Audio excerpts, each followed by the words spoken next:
Vamos abrir as nossas Bíblias, meus irmãos, no Salmo de número 73. Eu não vou projetar o texto no telão, que é sempre para motivar você a vir consigo a sua Bíblia. E também quero lhe informar que estou fazendo a leitura usando a versão King James. Diz assim o texto: com toda a certeza, Deus é bom para Israel, ou seja, para todos quantos cultivam o coração sincero. Quanto a mim, os meus pés quase tropeçaram, por pouco não os escorreguei.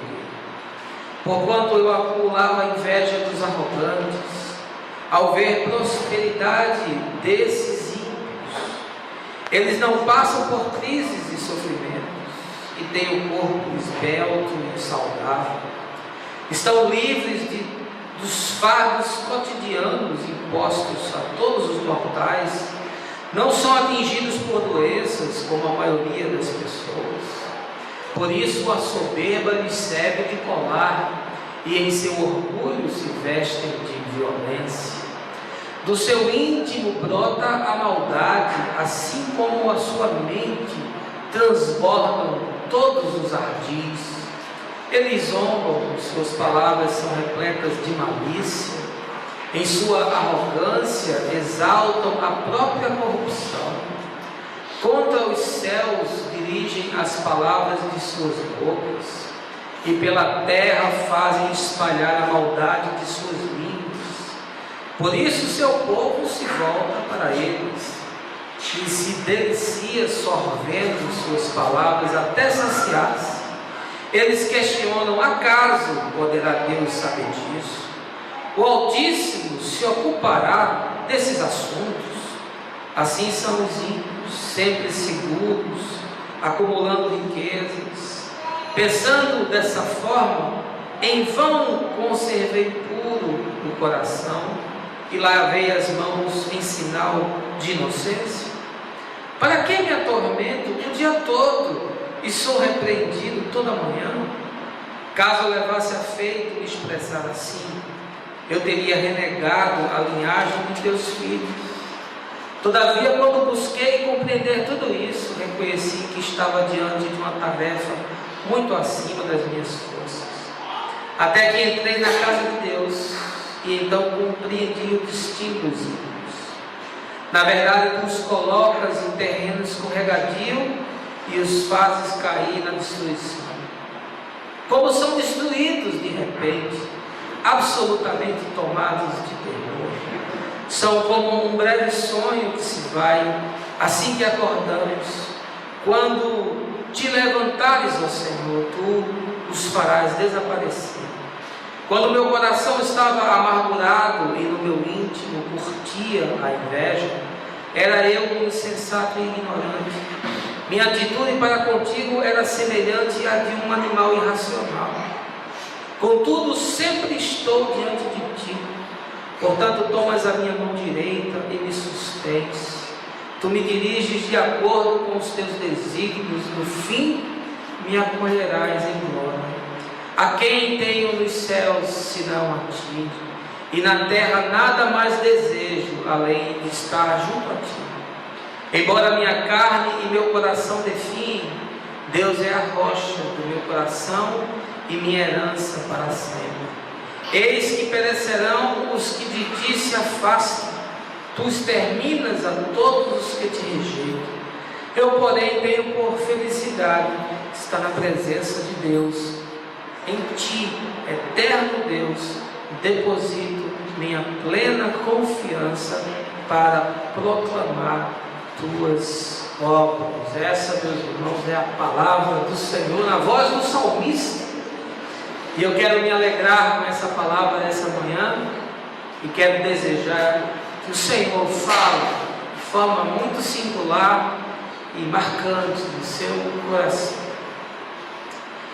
De tanto ver triunfar as nulidades, de tanto ver prosperar a desonra, de tanto ver crescer a injustiça, de tanto ver agigantarem-se os poderes nas mãos dos maus, o homem chega a desanimar da virtude. a rir-se da honra, a ter vergonha de ser honesto.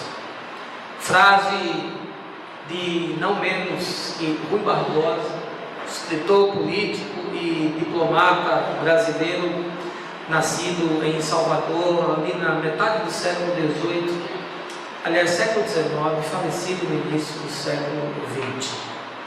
Eu não sei se você está aí acompanhando as notícias, mas essa semana a Polícia Federal fez a prisão do tesoureiro do Partido dos Trabalhadores, João Vacari Neto, após averiguar todos os indícios de corrupção que foram apontados na delação premiada do caso da Operação Lava Jato, e a Promotoria Pública, juntando todas essas provas, o juiz permitiu que o mandato de prisão fosse realizado.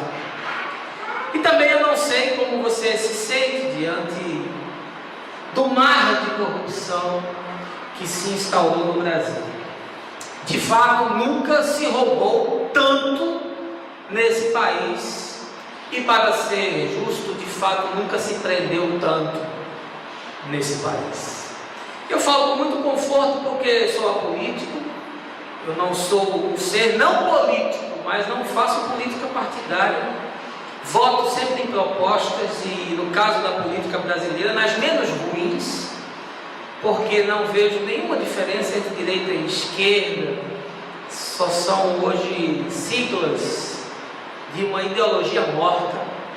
Mas a verdade é que nós vivemos num país onde a corrupção é endêmica, faz parte da nossa cultura. Ontem eu e Fabiano estávamos conversando sobre isso, porque fomos comprar refrigerante no posto e já não é a primeira vez, talvez a terceira, em que nós somos roubados pela pessoa que nos dá o troco, porque você nunca pergunta o valor do refrigerante, né? Você pergunta, olha, me dá aí 2 refrigerantes, e você pergunta, quanto é? Aí a pessoa diz, tanto.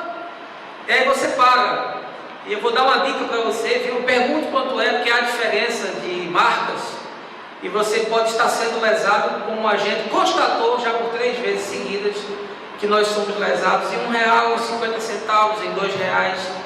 E assim, o processo acontece porque parece que a corrupção está no nosso sangue, está no nosso DNA. Não sei se você viu, também essa semana publicado aí nos meios de circulação, que no imposto de renda, 502 pessoas declararam a mesma empregada. Essa mulher é um fenômeno. 502 pessoas declararam no imposto de renda que pagaram a mesma empregada. Então, isso não é uma empregada, isso é uma Robocop, né?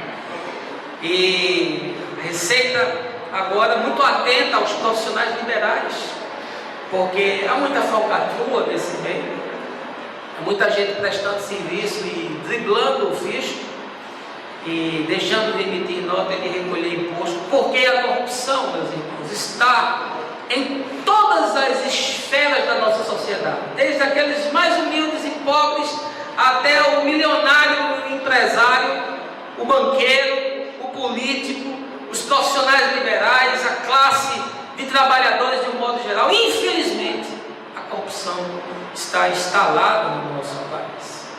E obviamente que o produto imediato da corrupção é que você tem uma sociedade completamente desestabilizada.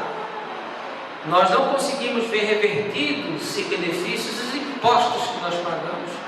E agora talvez você saiba por quê, porque nós temos um desperdício sem precedentes de recursos que entram dentro dessa vala, desse propinoduto que faz com que as divisas do país alimentem meia dúzia de bandidos para que eles vivam de forma nababesca. E obviamente isso gera um descrédito, isso gera uma desesperança. Eu achei curioso o comentário que a Marina Silva fez sobre as últimas manifestações no país, quando ela disse, olha, o fato de ter pouca gente na rua não quer dizer que as pessoas não estão revoltadas, mas é um indício de que elas talvez estejam já sem esperanças. De fato, nós estamos na sociedade dos desamparados, nós estamos órfãos da justiça, nós vemos o descaso todas as esferas, sobretudo na saúde e na educação, coisa sem precedentes. Segurança pública foi relegada. Vocês viram aí agora no Rio de Janeiro a morte daquele garoto de forma brutal. A gente não sabe mais para que lado a gente se vira. E olha, não tem alma que suporte uma pressão dessa.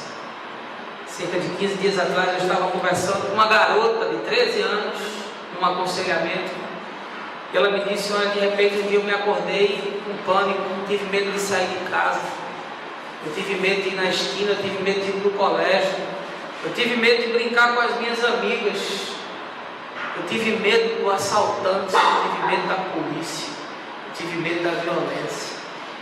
E ela só tem 13 anos.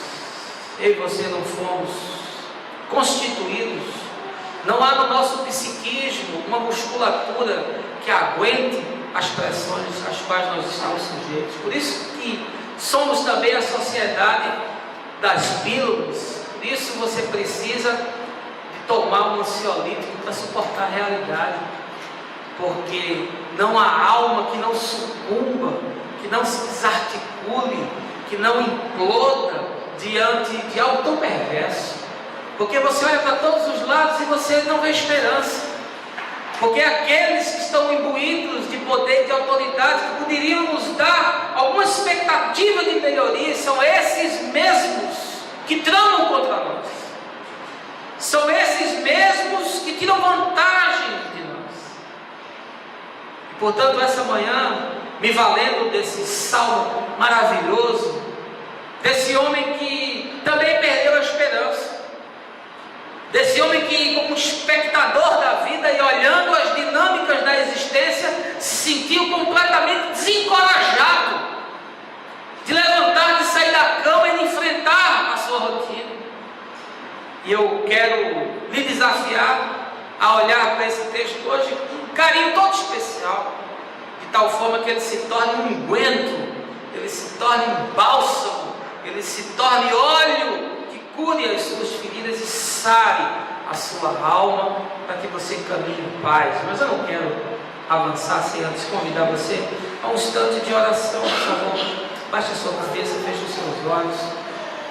Meu Pai, nós vivemos dias de terror, nós vivemos dias onde as pessoas estão desmaiando de pânico. Nós somos a sociedade dos deprimidos. Nós, para existirmos nesse tempo, precisamos de pílulas que nos amorteçam. Tamanha é a calamidade na qual nós estamos mergulhados, e por outro lado, também corremos um risco enorme de nos tornarmos insensíveis e impermeáveis à dor do outro, dos nossos olhos se tornarem blindados à calamidade e à miséria. E, portanto, eu te peço essa manhã que tu fales ao nosso coração, que tu sares a alma dos aflitos, Senhor, que tu coloques um unguento de misericórdia no coração daqueles que estão desesperados e desanimados da vida. Que o Senhor essa manhã os levante do monturo e firme os seus passos e os seus pés para andar em retidão e em justiça, tendo como o orvalho da misericórdia a tua graça derramada sobre nós. É o que eu te peço, no nome de Jesus. Amém. Salmo 73, segundo os estudiosos, os exegetas, os teólogos, se inicia a segunda etapa do compêndio de poesias e de sabedoria do livro de Salmos.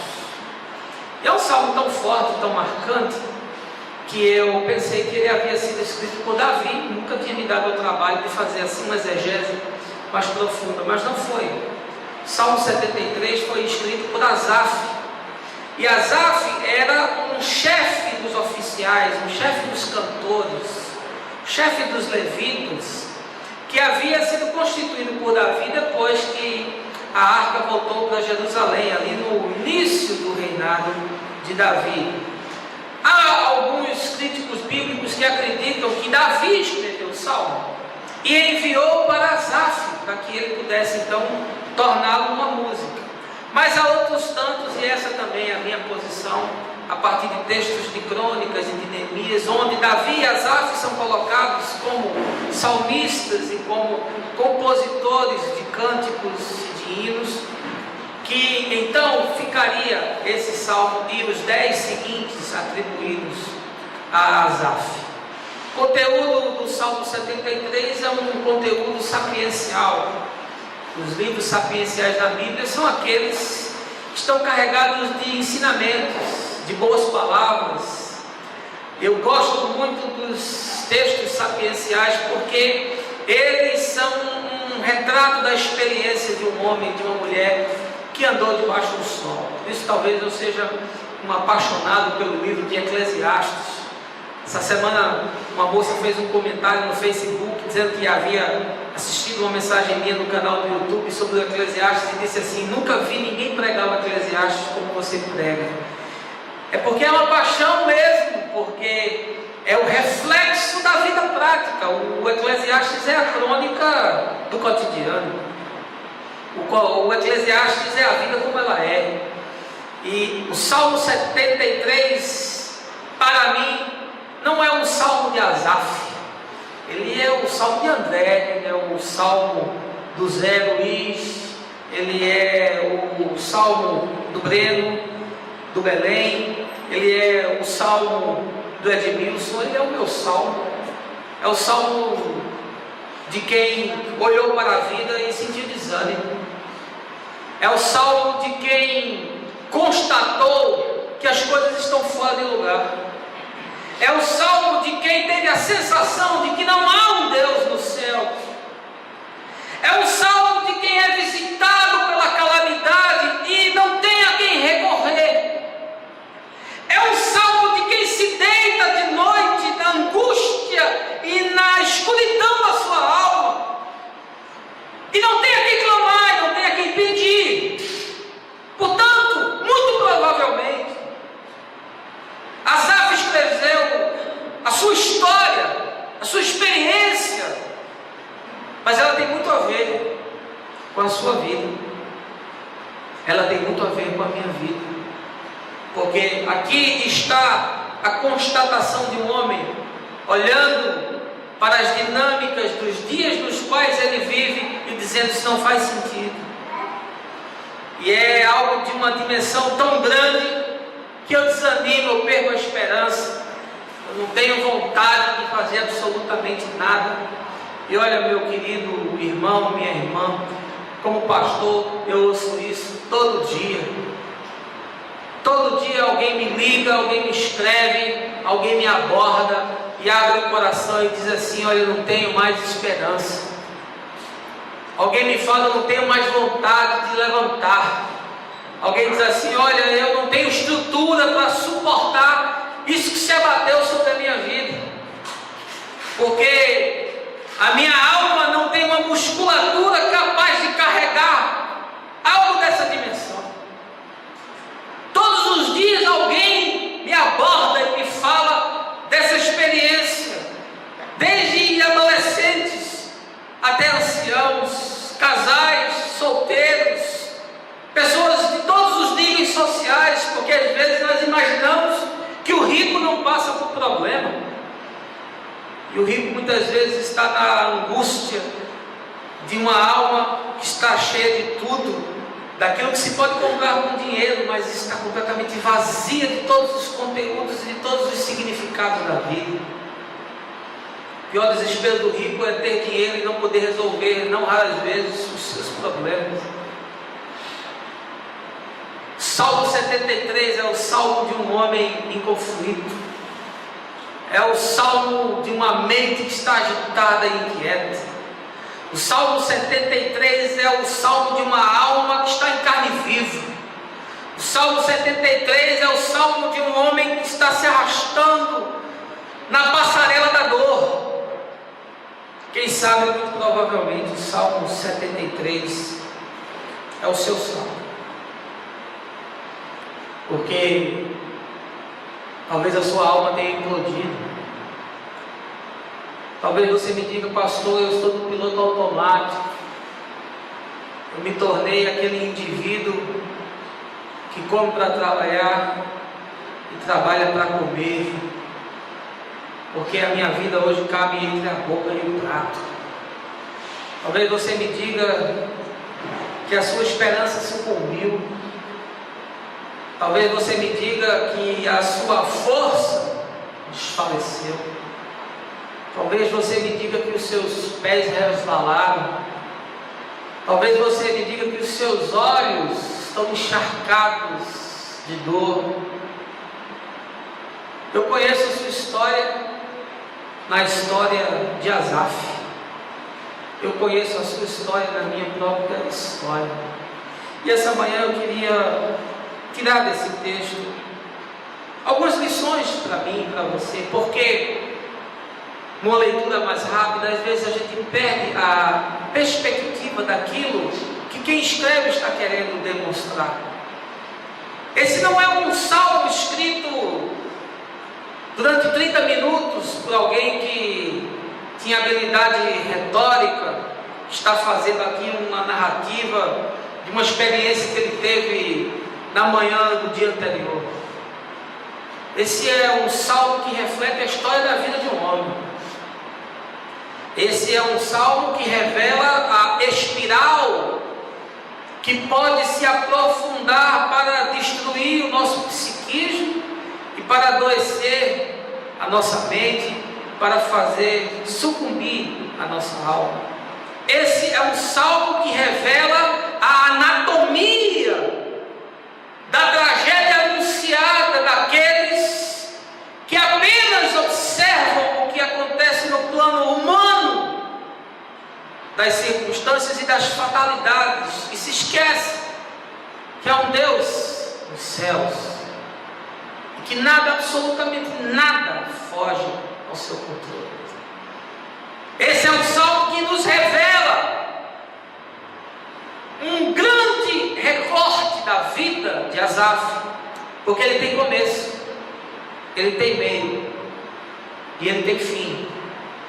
E se você fizer essa leitura mais detalhada, você perceberá que ele começa relatando um momento da sua vida, onde o seu olhar é um olhar extremamente pessimista e negativo.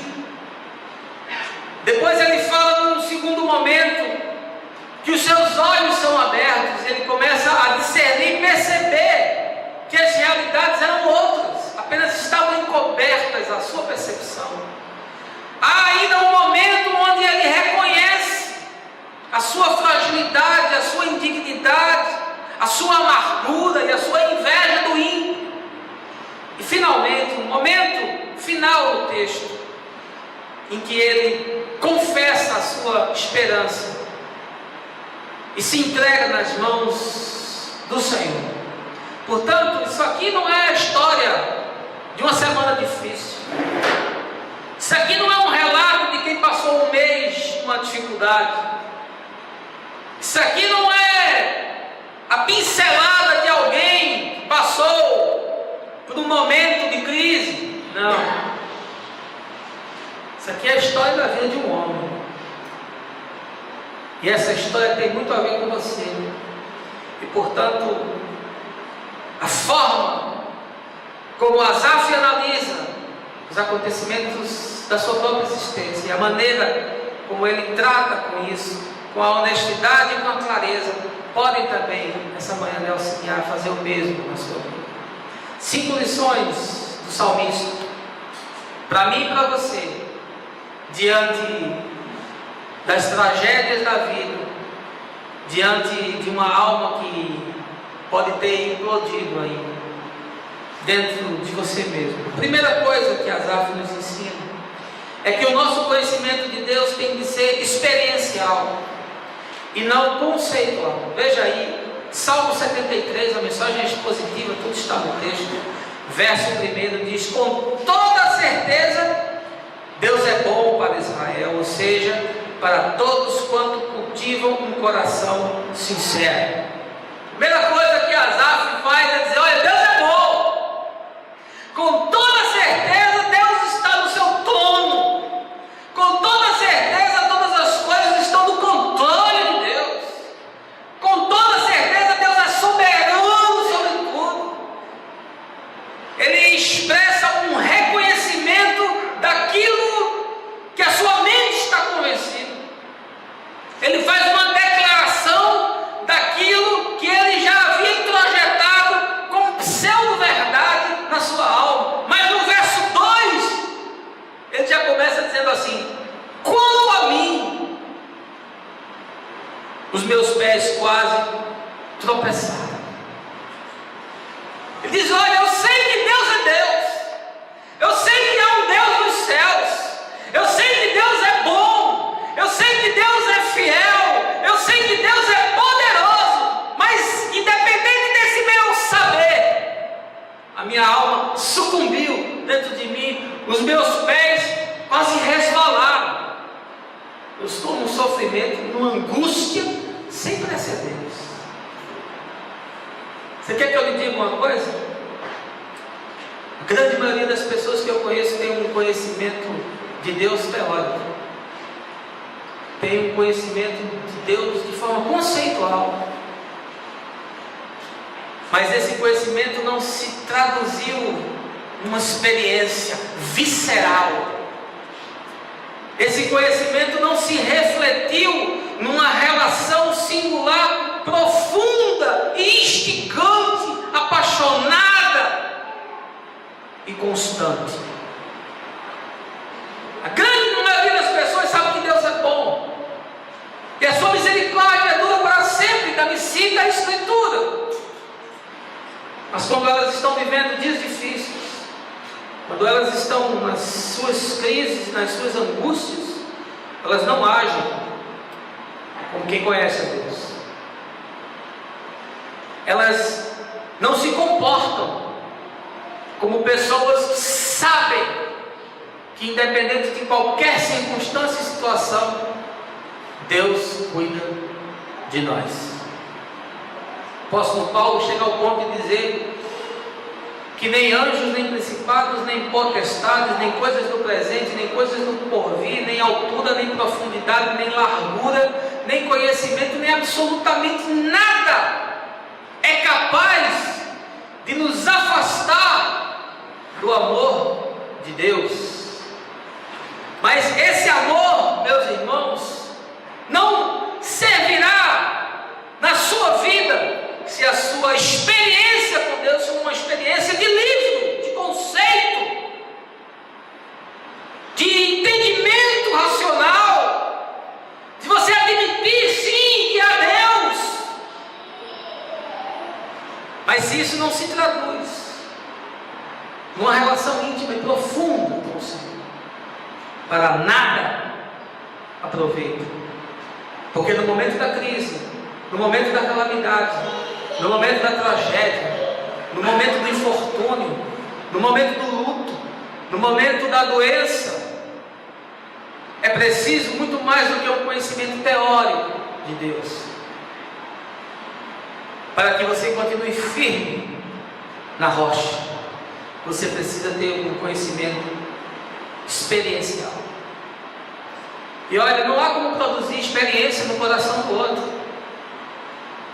A experiência é adquirida por uma busca incessante, disciplinada de Deus. Ela tem a ver com o seu interesse de conhecer a Deus. Na dinâmica que diz a Escritura de conhecer e prosseguir conhecendo o Senhor. Isso trata de uma prioridade na vida. Isso trata de um investimento na vida, que lhe leve a ter essa necessidade visceral, como o ar que você respira, de conhecer o Deus da sua salvação. Asaf diz: olha, eu sei que Deus é bom, eu sei que Deus é justo, sei que Deus é fiel, mas não obstante esse meu saber, eu estou sentindo que há um peso tão grande sobre a minha vida, diante do meu olhar trágico da existência, que a minha alma está sucumbindo, meus pés estão resvalando. E você sabe quem caminha com Deus e quem não caminha com Deus nas situações mais adversas. Você quer saber se uma mulher é uma mulher de Deus? Você quer saber se um homem é um homem de Deus? Exponha a ele a tragédia. A tragédia é o corante que revela aquilo que está na nossa alma e aquilo que está no nosso coração. Por isso que o apóstolo Paulo diz: olha, a obra de cada um vai ser provada pelo fogo. Se o que você edificou foi palha, o fogo vai consumir assim na primeira labareda. Agora, se foi pedra preciosa, quanto mais fogo você colocar, mais pura ela se torna. Fogo representa as dificuldades da vida, as lutas da vida, as crises da existência. O fogo é a sua conta estourada. Fogo é o desemprego que chegou na sua família. O fogo é a enfermidade que é latente, recorrente e incurável. O fogo é a crise no seu casamento. O fogo é a decepção com o filho. O fogo é olhar para uma sociedade corrompida. O fogo é se sentir abandonado e esquecido. Esse é o fogo da vida, meu irmão. Você quer saber se um homem é de Deus, se uma mulher é de Deus? Exponha ele na crise. Porque foi na crise que todos os discípulos abandonaram a Jesus. E apenas João ficou. É na crise onde você vê a envergadura do caráter de um homem e de uma mulher. É na dor. O cara me liga e diz: pastor, eu estou 2 meses sem ir na estação, porque eu estou num momento de crise. Eu falo: o que, meu irmão? Qualquer coisa, nós estamos aqui. E quando ele desliga o coração, a primeira coisa que me vem à mente é que esse ainda é uma criança no seu caminhar com Deus. Porque quando vem a crise, é onde eu mais preciso estar junto com os meus irmãos e vivendo em comunidade, sendo suportado e assistido e aconselhado, para que eu não faça uma besteira ainda maior. A crise é o corante que torna patente aquilo que está depositado no meu coração e aquilo que se tornou o princípio de Deus na minha existência. É a crise. É na hora do sofrimento, na hora da tragédia. Porque quando está tudo bem, meu irmão, todo mundo é crente, todo mundo é uma bênção.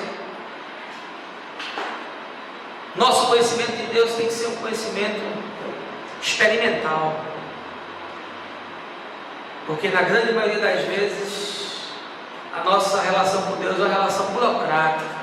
A gente já perdeu a paixão. A gente já esqueceu do primeiro amor.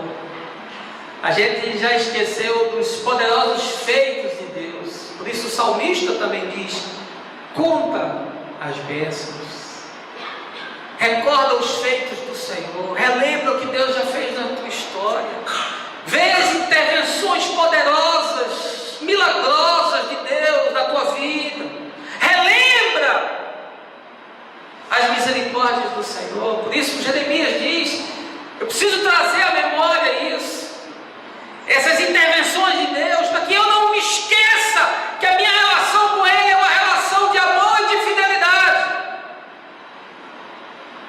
Que ainda que não haja mantimento na minha despensa, ainda que falte o vinho na oliveira, ainda que as ovelhas se percam no curral. Se não me engano, Abacuque, capítulo 4, 3, né, pastor? Ainda assim, eu confiarei no Senhor. Jó está enfermo, e há feridas da planta dos seus pés até os cabelos da sua cabeça, sentado num monturo de cinza, os seus filhos mortos, as suas terras incendiadas, a sua criação dizimada, a sua mulher dizendo: blasfema e morre. E ele diz: o que eu sei é que o meu Redentor vive, e não sei como e não sei quando, mas ele ainda vai se levantar sobre a terra. Você precisa ter uma experiência com Deus, meu irmão, visceral. Você precisa ter uma experiência com Deus que mude o eixo da sua existência. Talvez a sua experiência com Deus seja conceitual. seja racional. Isso não muda a vida da gente.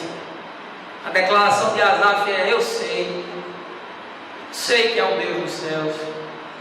É uma declaração de um homem que tinha um conhecimento conceitual, mas no final do salmo, depois de andar a estrada da vida de todo homem, você vai ver que a fala de Asaf já é outra.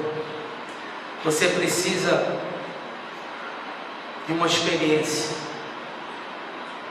inquestionável, de uma experiência intransferível, que altere as dinâmicas do seu coração. Em segundo lugar, o salmista nos ensina que o nosso caminho na vida deve ser de misericórdia e não de juízo.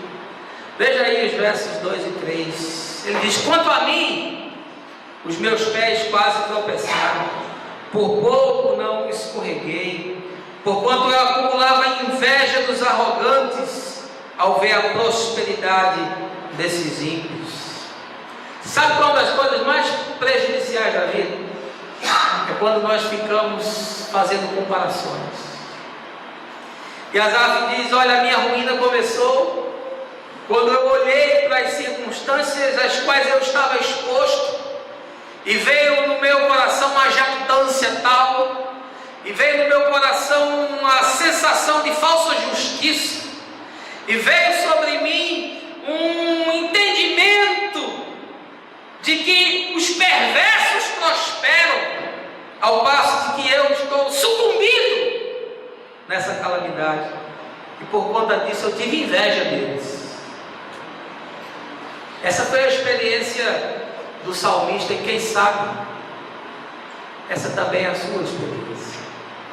Talvez a anatomia da sua crise começou quando você iniciou um viver que faz comparação entre tudo.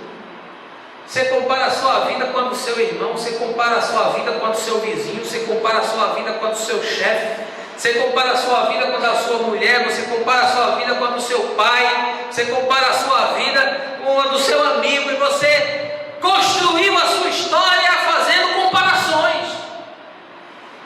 E quando você compara, a vida do outro é sempre melhor do que a sua, o problema do outro é sempre menor do que o seu, a mulher do outro é sempre mais compreensiva do que a sua, o filho do outro é sempre mais brilhante do que o seu, o trabalho do outro é sempre melhor do que o seu.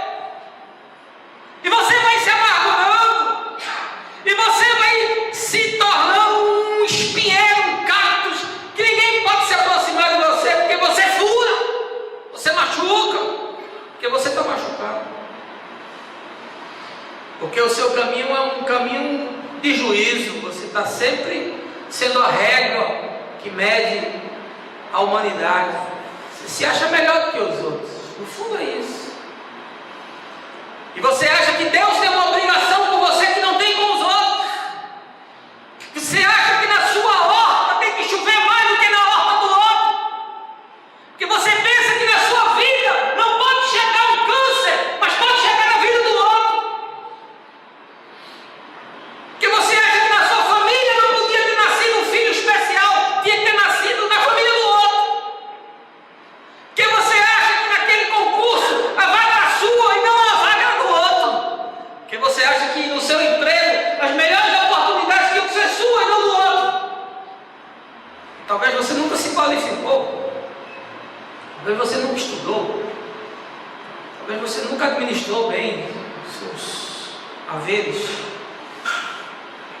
E aí você acha que Deus tem que ser injusto para lhe fazer justiça. Você esquece que a Escritura diz que Deus é bondoso e derrama o sol e a chuva, tanto sobre os justos quanto sobre os injustos. Talvez a sua história é uma história de comparação, e é por isso que você foi se tornando essa pessoa aflita de coração, você foi se tornando essa pessoa pesada de alma, porque você é muito melindroso, você se magoa com tudo, você se compara com tudo, você mede tudo, você nunca tem um olhar de misericórdia, você nunca tem um olhar de bondade,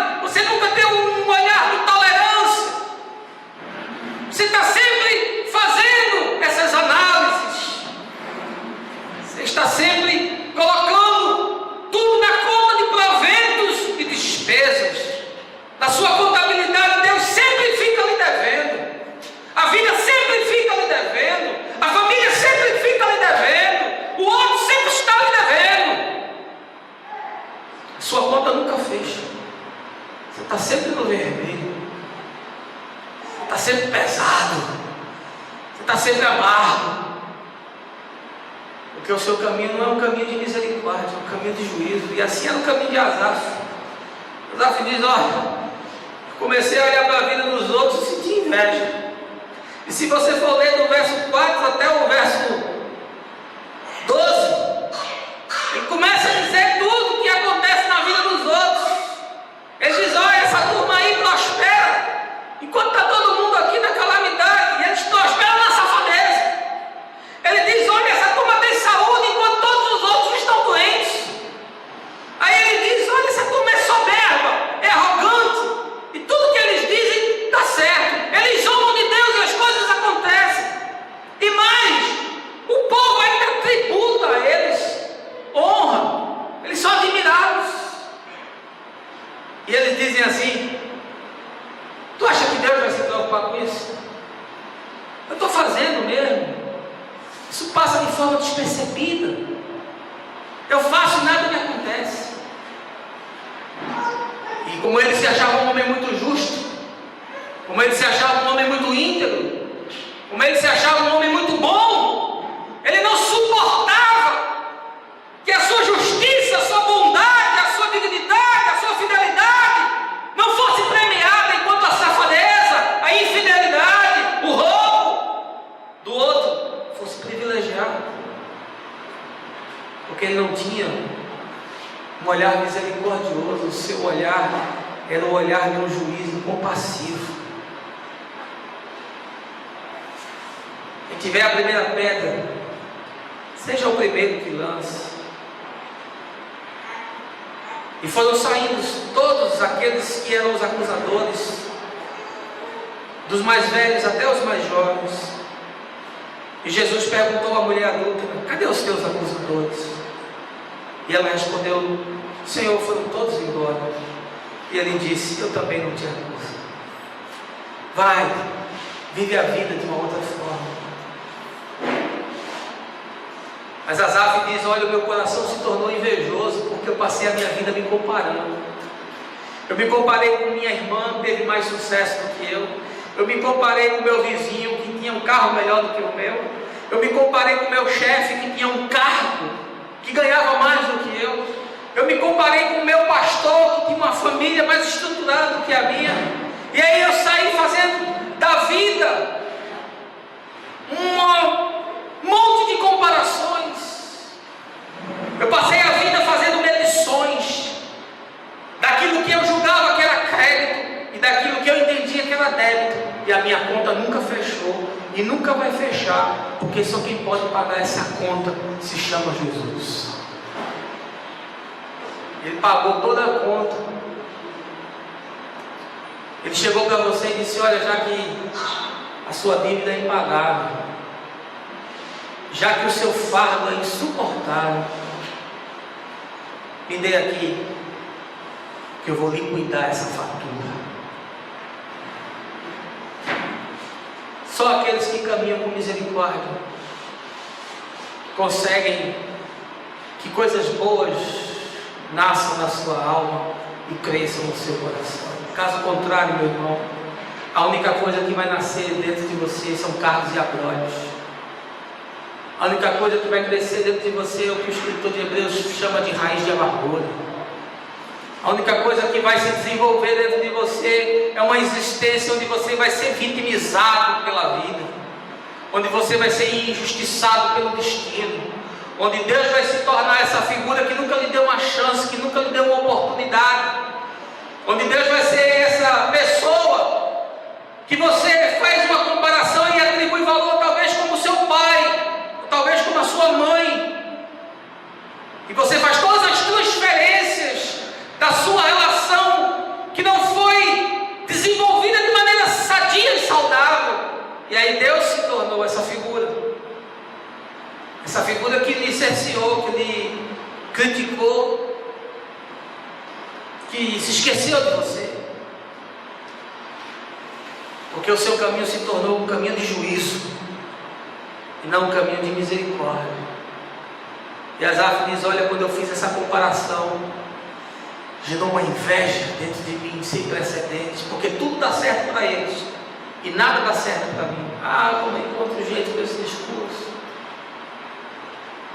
gente se queixando que não teve sorte, que o destino não foi bom, que Deus não foi tão generoso, que a família não foi compreensível, que a mãe não deu apoio, que o irmão nunca deu atenção, que o pastor nunca prestou atenção dele, que o chefe nunca lhe considerou, e sempre o problema está nos outros.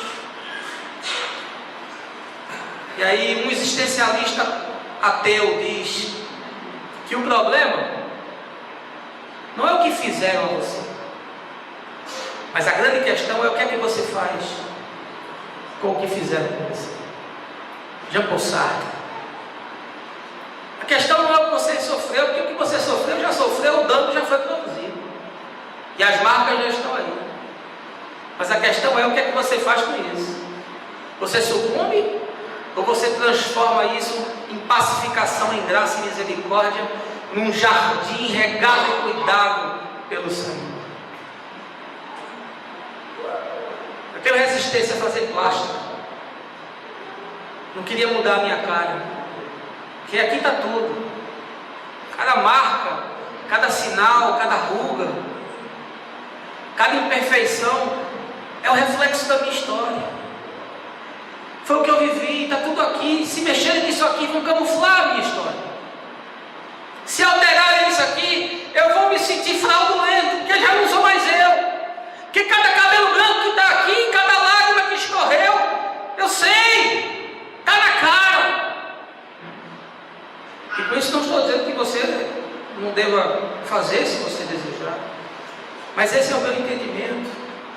Porque eu preciso, quando olhar para o espelho, perceber que os anos passaram, que foi em meio a muita dor e a muito sofrimento, que Deus construiu coisas muito boas no meu coração, porque eu tenho andado num caminho de misericórdia e não de juízo. Terceira coisa que o salmista nos ensina é que a minha relação com Deus é baseada no amor, não na meritocracia. Veja aí versos 13 e 14.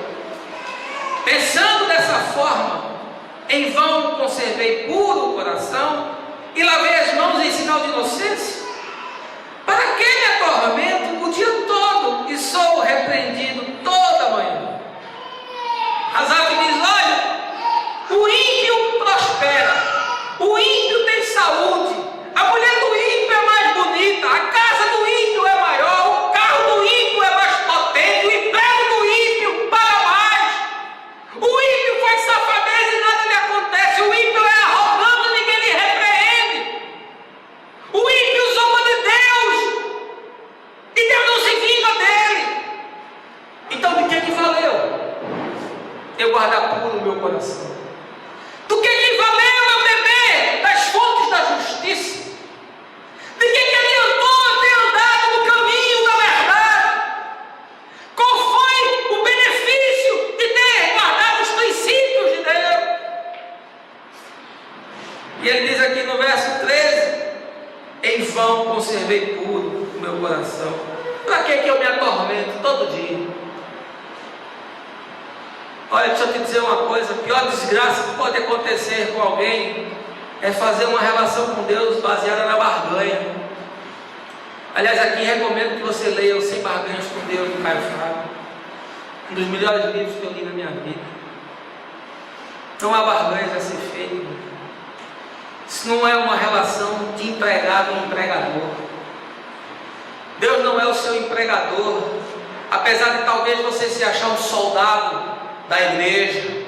Há quantos eu vejo que estão engajados com compromissos das suas denominações, com as suas agendas repletas de atividades, de movimentos e de campanhas, e tudo aquilo é feito numa perspectiva meritória. E quando chega uma calamidade na vida dessa pessoa, quando alguém dá um telefonema e diz: olha, teu filho está morto, quando o médico diz: infelizmente você está com câncer, olha, quando chega uma notícia, o chefe diz: olha, a empresa cortou, você está demitido, gente, blasfema do céu. É o primeiro que se esquece de Deus.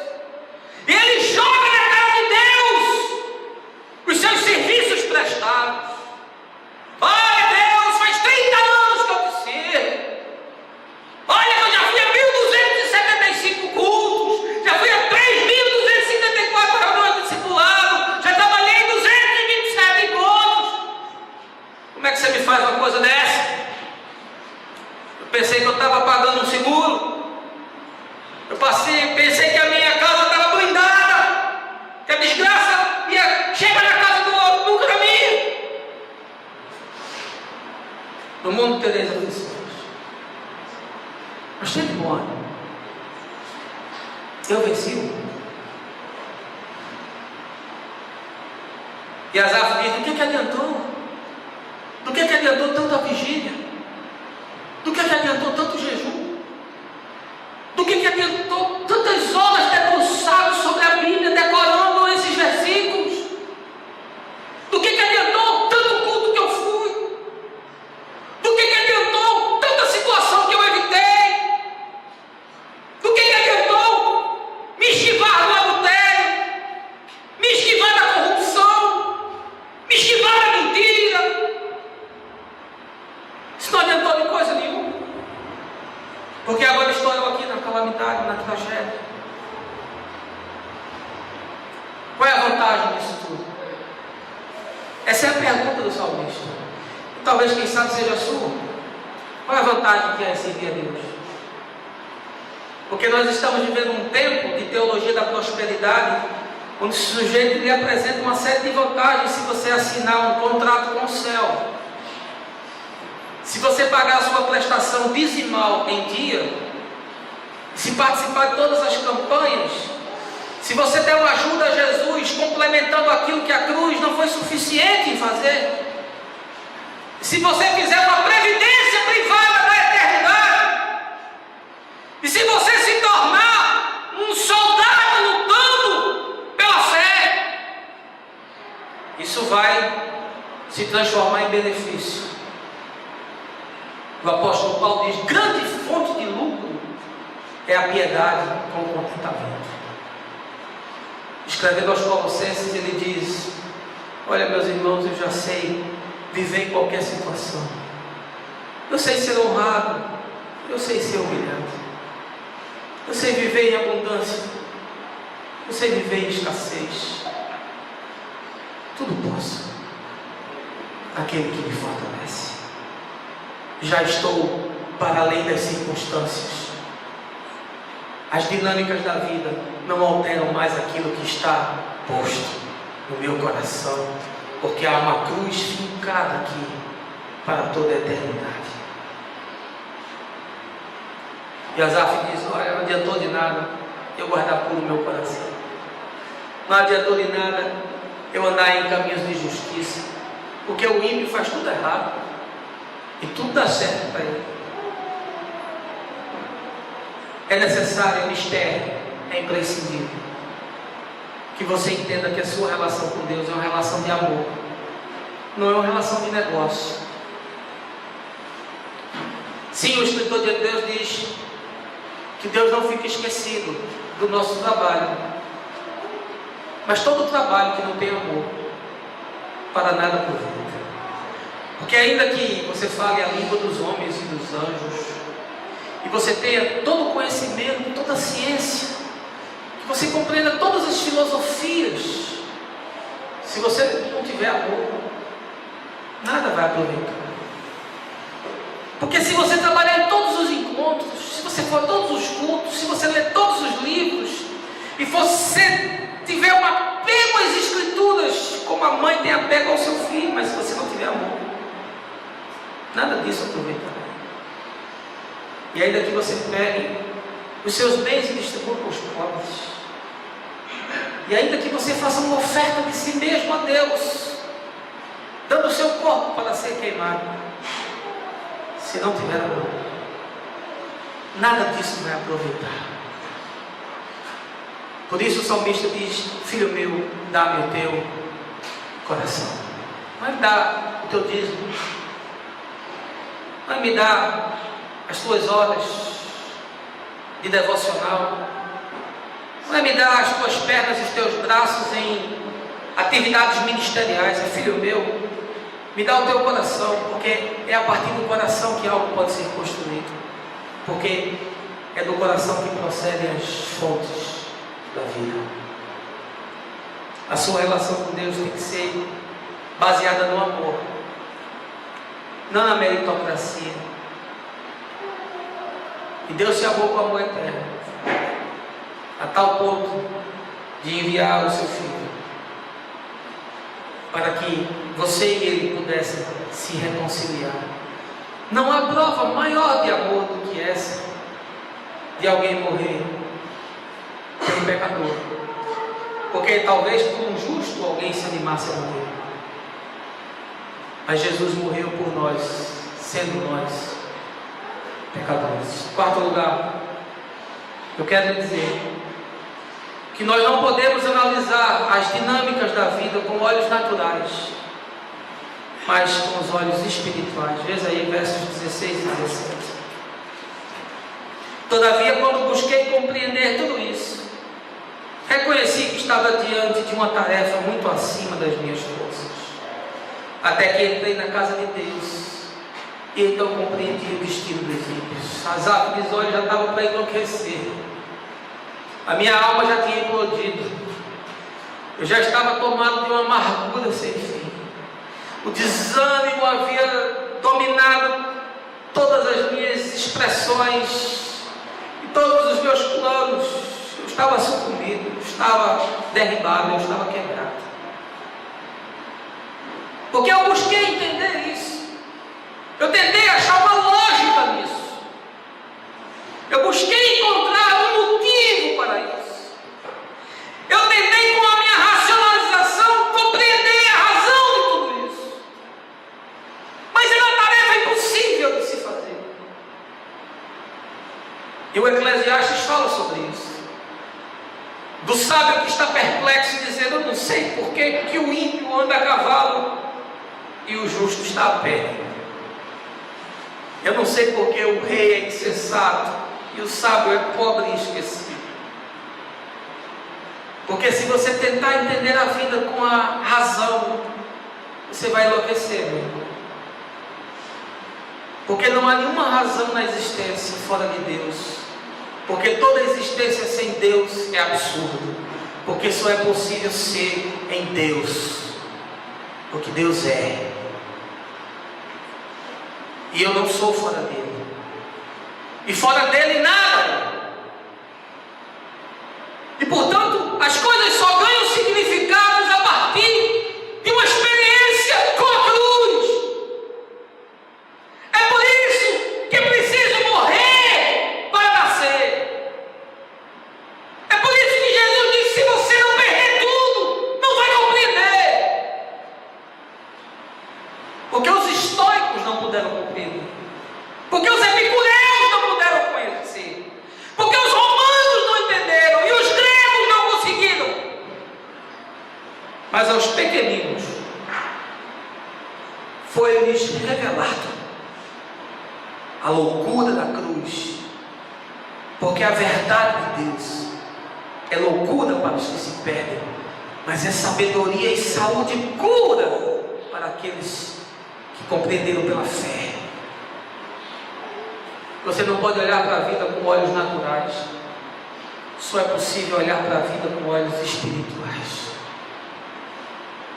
Você precisa olhar com a mente de Cristo, porque se você não tiver a mente de Cristo, você não consegue entender, porque não faz sentido, porque é absurdo. Porque você não sabe porque nasce um bom, numa família boa, num país bom, com todas as possibilidades, e nasce o aleijado de tudo, da carne, da alma, do espírito, cerceado de todas as possibilidades, num país miserável, num gueto. Você não tem explicação. Porque olhando dessa perspectiva, Deus é um escroto que está jogando dado para a existência. Deus é um sádico, cínico, que está brincando com as marionetes que Ele fez. Não faz sentido. Porque a vida só tem sentido quando o feixe de luz chega na nossa consciência. Terra de Zebulon, terra de Naftali, caminho do mar, Galileia dos gentios, povo que estava em trevas, agonizando na região da sombra da morte, viu a luz. Porque Jesus foi para o lugar mais miserável ao norte de Israel, onde havia miséria e dor e sofrimento.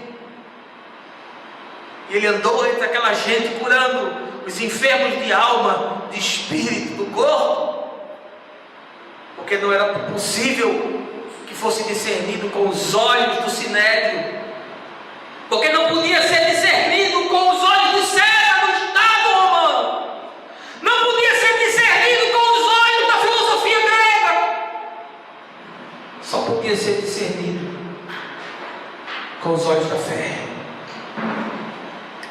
porque sem fé é impossível agradar a Deus.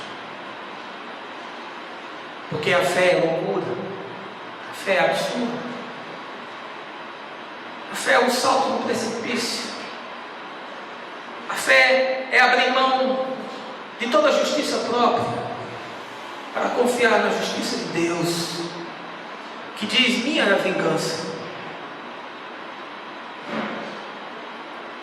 eu vou fazer o acerto de contas, não pelos seus critérios perversos, mas pelos meus critérios, porque a misericórdia sempre vai triunfar sobre o juízo.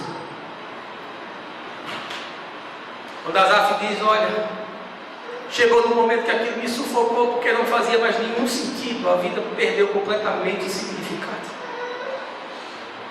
E aí eu entrei na casa de Deus, e uma luz entrou na minha alma. E aqui eu quero que você abstraia, não veja a casa de Deus como um templo de 4 paredes, mas veja a casa de Deus como um encontro com Deus no seu próprio coração, no templo que é você mesmo. Ele disse: olha, quando eu entrei no meu quarto, fechei a porta, me abracei com Deus, busquei a Deus, me rendi a Deus, me entreguei a Deus, aí sim as coisas passaram a ter algum significado. E aqui, meu irmão, tem uma bifurcação, porque se Asaf continuasse no mesmo caminho que ele estava, ele ia perecer. A alma dele já havia implodido, ele já havia se desensibilizado, ele já estava tomado pelo câncer da amargura, ele já havia sofrido da desesperança no último grau, ele já havia se tornado um ser jactante, impiedoso, julgador. Ele já olhava para a vida com os piores sentimentos e percepções. Aqui está a bifurcação, e é aqui onde você hoje tem que decidir o que você quer. Se você quer continuar vivendo da forma como você está vivendo, ou se você quer entrar na casa de Deus e rasgar o seu coração. Se você não quer essa manhã ouvir a voz de Jesus que diz: vinde a mim. Você que está cansado, você que está quebrado, você que está desiludido, você que está amargurado, você que está desencantado, você que está deprimido, você que está se sentindo esmagado, vem a mim e eu vou tomar o seu fardo. Asaf disse: só quando eu entrei na casa do Senhor foi que eu percebi o tamanho da minha loucura, foi que eu discerni o tamanho da minha incongruência, foi que eu avaliei o quão obtuso eu havia me tornado. Só quando eu entrei na casa de Deus, só quando eu tive essa experiência no sagrado, no íntimo do meu coração, não como uma racionalização teórica, mas como uma manifestação de vida e de graça encarnada na minha vida, aí foi possível começar a vencer esse monstro. Aqui é a bifurcação, aqui o caminho vai para a direita ou para a esquerda. Escolhei a vida para que vivais, diz o Senhor. E em último lugar, eu quero lhe dizer que a sua esperança precisa estar depositada em Deus e em nenhuma outra coisa. Versos de 23 a 26. Contudo, sempre estou diante de ti, portanto tomas a minha mão direita e me sustens. Tu me diriges de acordo com os teus desígnios, e no fim me acolherás em glória. A quem tenho nos céus senão a ti, e na terra nada mais desejo além de estar junto a ti. Embora minha carne e meu coração definhem, Deus é a rocha do meu coração e a minha herança para sempre. Asaf diz: olha, eu sei que eu estou doente, eu sei que essa espiral se aprofundou demais na minha psique, eu sei que a minha alma sucumbiu, mas eu entrei na casa de Deus, eu tive um encontro que é intransferível, singular, profundo, renovador e restaurador com o Senhor, e pude enxergar com olhos espirituais e não mais com os meus olhos carnais, e pude discernir aquilo que de fato acontece. E sendo assim, agora eu quero te dizer, Senhor, que eu estou diante de ti e tu me diriges de acordo com os teus desígnios. Não tem mais ninguém nem nos céus nem na terra, e ainda que a minha alma define, tu és a rocha da minha salvação. Não há esperança em nenhum outro que não seja no Senhor. Talvez você colocou a sua esperança na perspectiva de que no segundo semestre o PIB vai melhorar, a inflação vai baixar. Talvez você colocou a sua esperança que você está fazendo uma pós-graduação, que você está fazendo mestrado, aí depois disso você vai estar melhor qualificado para arrumar emprego, para ser promovido. Talvez você colocou a sua esperança nas suas capacidades, na sua habilidade, na sua saúde. Deixa eu lhe dizer uma coisa: amanhã assina uma lei maluca no Congresso, amanhã explode uma crise maior ainda na Embraer, no BNDES, e a economia despenca. Amanhã você, confiando nas suas habilidades, você tem uma notícia trágica sobre a sua saúde.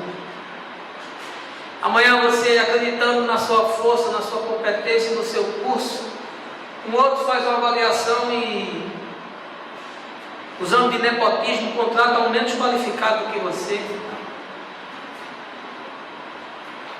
Só existe salvação no Senhor.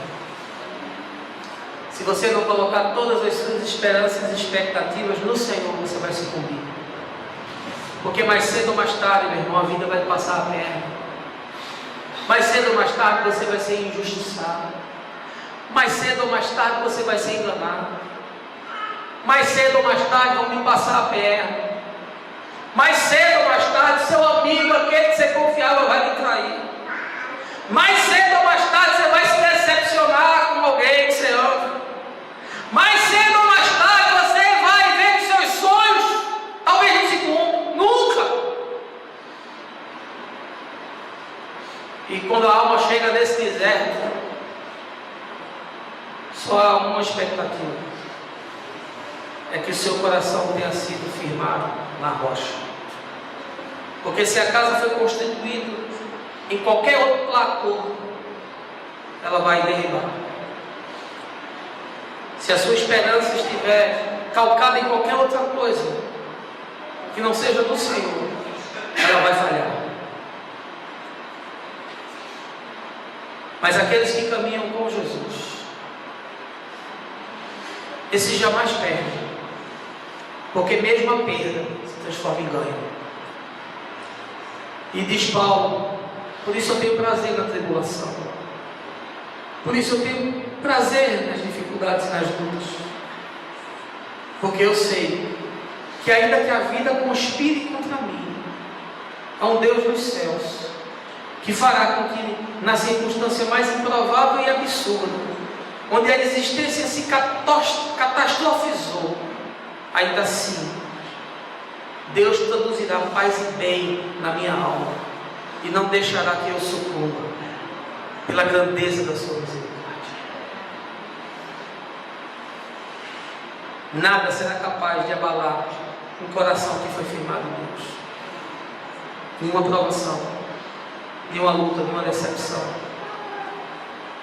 nada será capaz de desfazer a fé daquele que combateu o bom combate, completou a carreira. e guardou a sua experiência e a sua relação com Deus. Nada pode me separar desse amor. Portanto, essa é a experiência de Asaf. Esse é o salmo de Asaf. Mas bem que poderia ser o seu salmo. Bem que poderia ser o meu salmo. Sabe por que eu estou pregando sobre isso essa manhã? Talvez você venha aqui e aí você pensa que eu preparei essa mensagem para você, para os milhares e as centenas de milhares que vão me ouvir pela internet.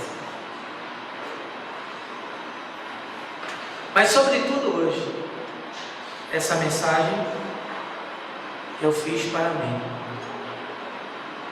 porque eu estou assim, porque eu estou nessa crise, porque eu estou vivendo essa luta. Talvez para mim seja mais difícil, porque eu compreendo esse texto,